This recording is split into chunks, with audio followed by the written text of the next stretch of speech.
குழந்தை நட்சத்திரமாக சினிமாவில் பல திரைப்படங்களில் நடித்த ஹன்சிகா மோட்வானி தெலுங்கில் அல்லு அர்ஜுன் ஜோடியாக தேசமுதுரு படம் மூலம் அறிமுகமானார்.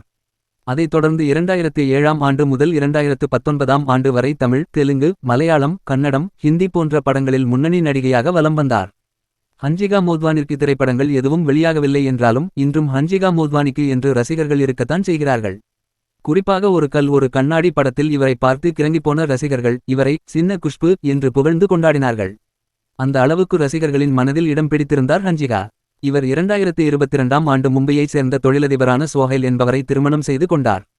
சோஹைல் ஏற்கனவே திருமணம் ஆனவர். அதுவும் ஹன்சிகாவின் தோழியின் கணவரான இவரை ஹன்சிகா மோட்வானி இரண்டாவதாக திருமணம் செய்து கொண்டார்.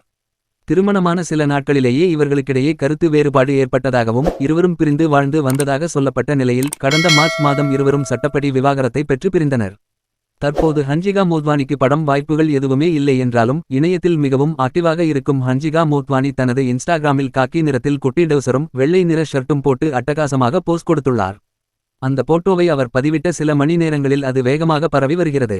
இந்த புகைப்படத்தை பார்த்த ரசிகர்கள் கமெண்ட்களை பதிவிட்டு வருகின்றனர். தமிழ் திரையுலகில் முன்னணி ஹீரோக்களுடன் ஜோடி சேர்ந்த ஹன்சிகா கதைகளுக்கு முக்கியத்துவம் உள்ள படங்களிலும் கவனம் செலுத்தினார். ஹன்சிகாவின் நடிப்பில் 2024ஆம் ஆண்டு கார்டியன் என்ற ஹாரர் த்ரில்லர் திரைப்படத்தில் நடித்திருந்தார். அதற்கு முன் தெலுங்கில் ஒரே ஒரு நபர் மட்டுமே நடிக்கும் 105 மினிட்ஸ் என்ற படத்திலும் நடித்திருந்தார். தற்போது ஹன்சிகாவின் கைவசம் ரவுடி பேபி, காந்தாரி உள்ளிட்ட சில திரைப்படங்கள் தயாரிப்பு மற்றும் வெளியீட்டுக்கு தயாரான நிலைகளில் உள்ளன.